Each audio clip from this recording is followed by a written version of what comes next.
Hello trips and welcome back to Herring's Rests. Today I'm not going to be wiring up points because Parcel Force still haven't delivered the wiring that I ordered 3 weeks ago.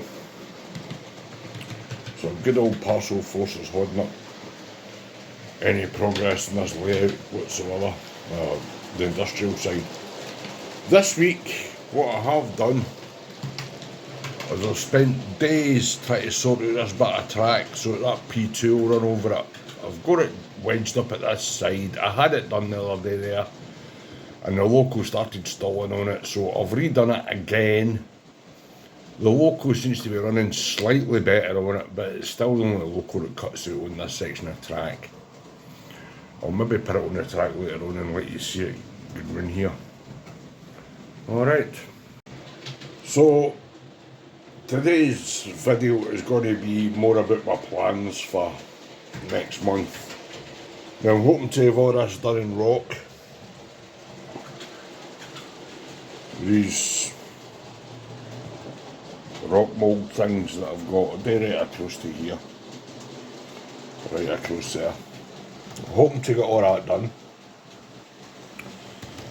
I'm hoping to have the cobbling in down to at least here. I might even do the ballasting from here down to maybe there, and I'll show you how I do the ballasting. I'm also planning on putting a steam shed in here. I've seen a kit that I really like and I'm going to get it, so that should be going next month as well, with a base round it. I don't know what kind of base yet. I've got ideas but I'm not 100% sure yet, as I've got to try something that I've never tried before. I was going to do that down at the diesel depot, but I've decided I'm going to do it up here. So all these point motors that are all line redundant now will go into that bag and they'll get put somewhere until I can get Parcel Force decide to deliver my wiring. I've also spent most of this week to try to sort out all these track problems that I've had recently. Now it used to be that every time a train came through this junction, the wagons would start to derail, so I've moved that over very, very slightly. I've now only got one wagon that derails on it, and funnily enough it's a Daypol wagon. So, the rest of these are fine. All these are fine. All my coal trucks, other them, are fine. Even the Daypol ones, they all run over it, no bother at all. But for some reason, this one wagon just doesn't like this section of track, so I've tried everything. I've tried straightening it all out. It's as straight as I can get it, you know. So, and I just don't understand it. But hey, there we go. My intention is to cobble this whole area, but I won't be able to do it until I get the wiring. I've got 2 point motors coming next month, the surface mounted ones, for this point here and this point here. I've also got some more of these coming from Amazon. I think it's about £15 for 5 of these with the 10 slots in them. I think you can get them with 12 or 10, and I think they go up to 20. But I'm just going to stick with the 10. And what I'll do is I'll mount them under here. So they'll be mounted like that. Go on the inside under here for the wiring for the points. That should be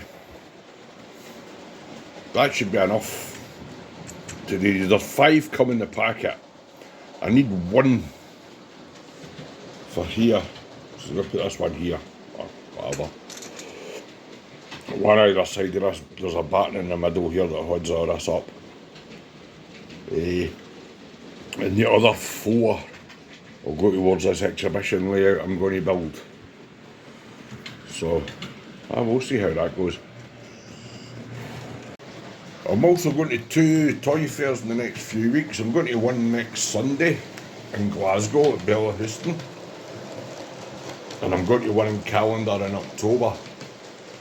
And I won't be buying any locals, I don't think. I don't think I will be. What I'm actually looking for is a couple of the Coronation coaches, the blue and white LMS ones to go with my Princess Coronation locomotive. I'm looking for 4 of them. So we'll see how that goes. What else I'm looking for? I'm looking for another 3 of these. But these are, I think that's a mainline one. I'm not sure. It's either mainline or Bachmann.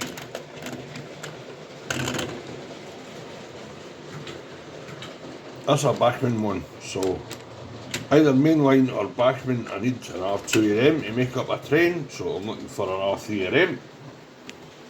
If I can get them for £6-7 each, fair enough. If I do start ballasting that other piece of track over there, I'll need to ballast this replacement section I put in here. As you can see, I've still got the side of the rails to paint. I've got my paint pen over there, which is what I painted the rest of these with. So I'll use my paint pen on that. And then I'll ballast it all. I might show you that. I'll show you how I do my ballast. It's pretty slow and all that, but I think I get the effect I want. That's the main thing. I don't get the effect that everybody wants, but I get the effect that I want. For this Accurascale 37 and it's running, it seems to have improved. I give the track a good clean and I give the wheels on the loco a clean. It seems to be a bit better, but I will keep my eye on it. Any problems, it'll go back. But says I didn't want to just send it back and go, oh, my loco's not running properly. For him to turn around and say, get a clean then, you know. So I've given it a clean, a wee service, a wee oil, wee light oil. And like I say, I cleaned all the track and it seems to be running not too bad now, you know, so I'm quite pleased. I will need to get more of the plaster for doing these rocks. So that's going to be another 13-14 quid for the plaster for that. I've got this Hornby tunnel mouth that I'll probably just use there. So I'll cut away some of this polystyrene and that it's shown there. Put a bit of card or something inside just to block that off so it looks a bit better grand. As you can see, I've been messing about with all the tracks. There's stuff flying everywhere here. It's all needing a good sort out.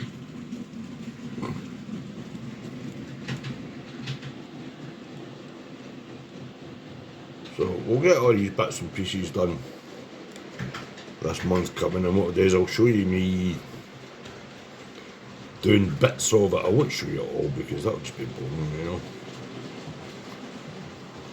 So up this end of the layout, if I ever get my wiring done and get round to doing this bit, again it'll be the rocks across here.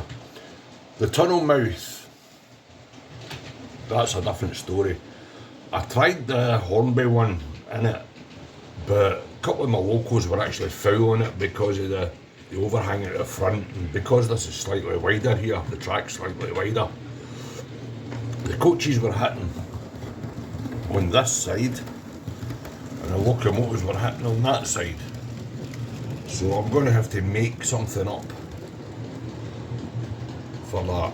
I might just use brick paper and make a couple of columns and put a bit of metal or something across there just to make it look a bit like a tunnel. I don't know what I'll do, but we'll come to that. I don't know whether to stoke the rocks here on this or carry them right along, because that plaster's quite pricey, you know, so maybe tight-fisted, I don't know. We'll see. Trips, this is the ballast I'm going to use now. what's on the labels isn't what's in the bottles, because there's 3 different kinds of ballast in here. There's a light grey, a dark grey, and if you look carefully, there's a buff, which that was in. So that'll be the ballast that I'm using for it. Turn this light off. So as you can see, they're not identical, because it's just a kind of rough mix I've used. And that's what I did the whole way around. I did have some black stuff or some dark grey stuff. I was looking for black or dark grey, but I'm not prepared to pay the price for it now. So what I've got in there, it should do all of this.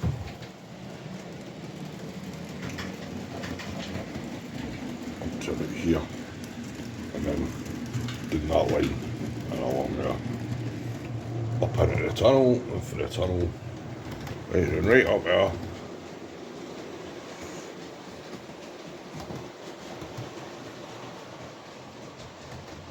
So that should do that, possibly. We'll see. Now, as promised, this is the P2 going over that section of track. As you can see, it hesitates very slightly. If I put it in reverse, not a problem. So we'll go again forward, 35, we'll watch it stall. No, it ran over it great. Right, so that's that bit of track sorted out. If nothing else, we'll take this off the tracking out.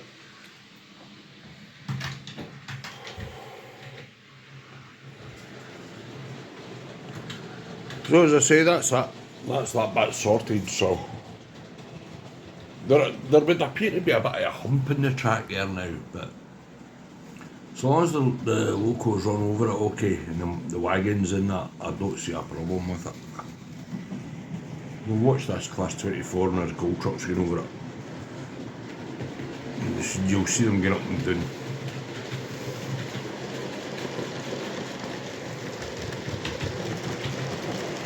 Yeah, very slightly. But hey, the track's sorted, so I'm happy. So guys, I don't know when I'll be doing the point wiring up video. It just depends on Parcel Farce whenever they get into delivering my parcel that I've asked for to be re-delivered now 3 times. And the 3rd time is especially annoying because I was on the hold for 2 hours on the phone. I was actually up here running trains while it was on hold. And to say I'm not pleased is a bit of an understatement. But we'll have a look at what's going on the track today and I'll waffle a bit. Right.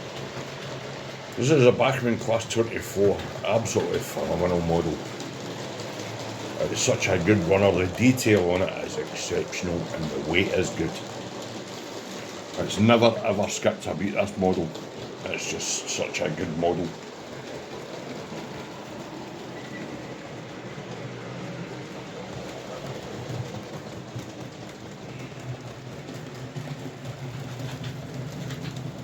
It's hauling my usual mixture of assorted coal wagons that I've still to get varnished, but I'll get into that one day when it's pouring the rain outside. Whenever I can do it in the house, my wife's no about. And coming the other way is this Hellion rail car that my wife bought me at the Bray Head show. Now I populated this with people. I think it looks absolutely stunning. It's a phenomenal model. The weight in it is incredible and it just runs super smooth and super quiet. It is detailed, you know, all the details are already on it, you don't need to fit anything to it. So I just put a driver and some assorted punters in it. Anyway guys, remember, like, share, subscribe, comment even. I've had a few more comments in the past video than I've had recently. And I do answer every comment. I do appreciate everybody that watches these, because to take time out of your day to watch the nonsense I make is, you're either mad or nothing better to do with your time. And I might even get around to painting up some of these people that I got them for £3. I was either a toy fair or one of the shows, I can't remember where I got them. There's a whole bag full of seated people. I think they're HO, most of them. Some of them are double O. I'll get them painted up and shoved into assorted coaches and stuff, because there's nothing worse than watching a highly detailed model running around the track that you've paid an absolute fortune for, and there's nobody in it. You know what I mean? It's why go to the bother of paying a fortune for something with all that detail in it, and then it just runs round empty? That doesn't make sense to me, you know. Anyway, enough of my waffling. Right guys, I'll leave you with a couple of running shots of these, and I'll see you in the next one, and I might actually be doing some wiring. I doubt it, but I might be. Right guys, cheers on out.